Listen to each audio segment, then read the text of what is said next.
嗨，大家好，我是静璇。好久不见吧？你们都快要过春节吧？我2012年从大学毕业，然后来日本教英文。我住在日本快1年半多了。来日本以来，我都没练习中文，但是我会说日语了。皆さんこんにちは、クレアです。久しぶりですね。一昨年、大学を卒業して、今は日本に住んでいます。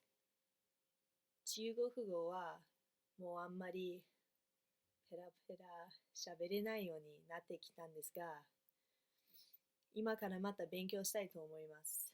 わけは、今年春休みに台湾に行くつもりになりました。台湾初めてでとっても楽しみにしています。